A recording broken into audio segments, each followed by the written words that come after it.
Welcome back to the Gabi Game Zero channel. Today, we're diving deep into one of the most exciting characters in Elden Ring Nightreign. The Duchess, one of the first unlockable characters and definitely a standout choice to play. Not only does she come with some stunning skins, but she also boasts incredibly powerful skills that can wreak havoc on the battlefield. In this video, I'll walk you through everything you need to know about unlocking her, analyzing her abilities, exploring her playstyle, and building the ultimate setup for the Duchess. Let's get started. Unlocking the Duchess is surprisingly straightforward, and you can achieve this early in the game. All you need to do is complete the Trice Expedition, the very first event in Elden Ring Nightreign. Once you've beaten it, you'll receive an item called the Old Pocket Watch as a reward at the end of the event, typically after defeating the Night Lord boss, Gladius, Beast of Night, Tricephalos. Take this item to the priestess at the Round Table Hold, and a captivating cutscene will play out. I won't spoil the details to keep the surprise intact, but by the end of it, you'll have the Duchess unlocked and ready to play in your future expeditions. She's a fantastic character to unlock early on due to her versatility and strength, which can carry you through much of the game one. When it comes to playstyle, the Duchess embodies mobility and precision. Designed as an assassin or roguelike character with lightning-fast movement across the battlefield. Her gameplay revolves around dodging and striking with pinpoint accuracy, allowing you to slip behind enemies for devastating critical hits. Unlike other Nightfarers who rely on standard rolling to evade attacks, the Duchess has a unique quick-step dodge that's faster and offers extended invincibility frames, iframes.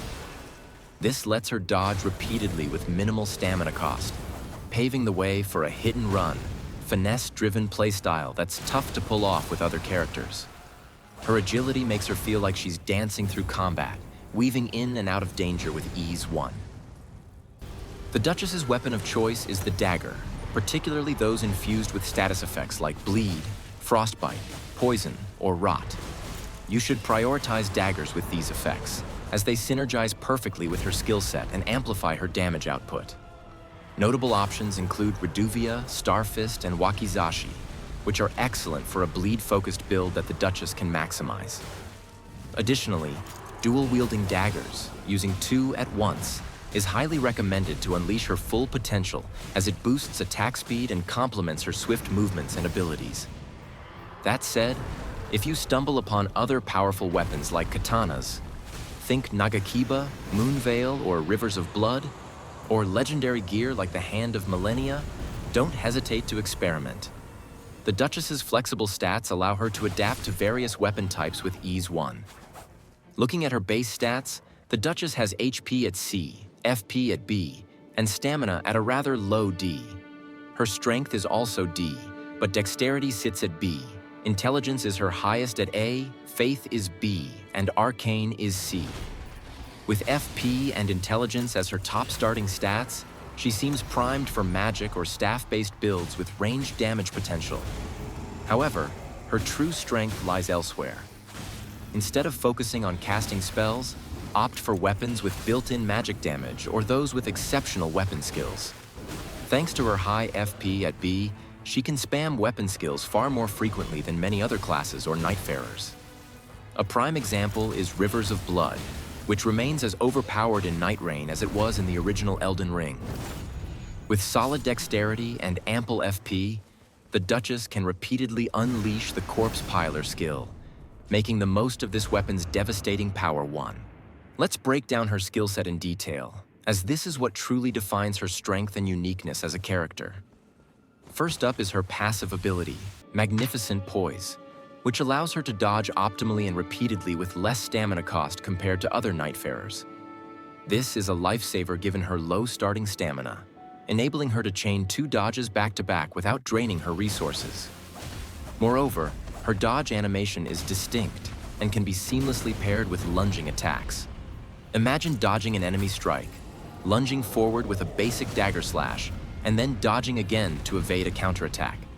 This is the kind of fluid combo you should master to fully utilize her mobility. This synergy between dodging and striking makes her a nightmare for enemies when played correctly one. Her primary skill, Restage, is an absolute game changer, especially in team-based encounters, and can feel like a cheat code when used strategically. Restage replays the damage dealt in the last 3 seconds onto a phantom version of the enemy, including damage from both you and your allies. While this phantom can't be attacked further, it does inherit any status effects or weapon skill damage that the original enemy suffered. This makes it a fantastic tool for rapidly stacking status effects like poison, bleed, or frostbite. My advice is to hold off on activating Restage until you've landed a significant blow, such as a critical hit or a massive status effect proc that chunks the enemy's health bar, to maximize its impact, which is roughly 50% of the original damage. For even better results, team up with characters like Iron Eye, who can mark enemy weak points to lower damage resistance, combining with Restage for explosive damage that can melt bosses in record time 1. The Duchess's ultimate ability, Finale, renders her and nearby allies invisible for about 10 seconds, causing enemies to lose track of you and wander aimlessly. This is an incredible utility skill for reviving fallen teammates during tough boss fights, or simply bypassing groups of enemies you'd rather not engage. It's also great for repositioning, setting up ambushes, or initiating combat with sneak attacks for critical damage. However, keep in mind that invisibility doesn't make you immune to damage. Area of effect attacks or random enemy swings can still hit you. On the plus side, you can heal without breaking stealth, giving you a breather to recover in dire situations. Be cautious though, as attacking or taking a hit will immediately end the finale effect. Since this ultimate has a lengthy cooldown, use it tactically, and remember that defeating enemies reduces the cooldown, rewarding an aggressive playstyle one. When playing the Duchess, prioritize finding daggers, especially those with status effects like bleed or frostbite, as the massive damage bursts from these effects are perfect moments to trigger Restage. Other effects like poison or rot are also valuable, and many relics in the game can boost their damage output. Some standout daggers to look for include the Cold Dagger, which deals magic damage, aligning with her high intelligence, while quickly building bleed and frostbite, or the Black Knife if you're lucky enough to obtain it. Stick with daggers as your go-to unless you come across something exceptional like Rivers of Blood or a weapon with an unmissable skill. The Duchess's versatility shines through her balanced stats in dexterity, intelligence, faith, and arcane, letting you experiment with katanas, thrusting swords, or curved swords if you snag a legendary weapon. Her high FP also means you can frequently use weapon skills in various builds. Don't forget to upgrade your starting weapons with smithing stones if you find them in locations like tunnels or Crater's Forge, as a well-upgraded weapon can stay relevant throughout your Journey 1. For passives and relics, seek out items that boost attack power, HP, and stamina from boss rewards, or at places like the Small Jar Bazaar. A solid early option is purchasing the Duchess's Goblet for 1,200 Merc at the Small Jar Bazaar, which unlocks stronger relic slots compared to the default Duchess's Urn. Magic attack power passives are also beneficial due to her high intelligence, though they're only relevant if you're using magic-infused weapons. Additionally, look for relics that shorten Restage's cooldown for more frequent use, or those that add status effects like bleed or frostbite to your starting gear, giving you a significant edge early on.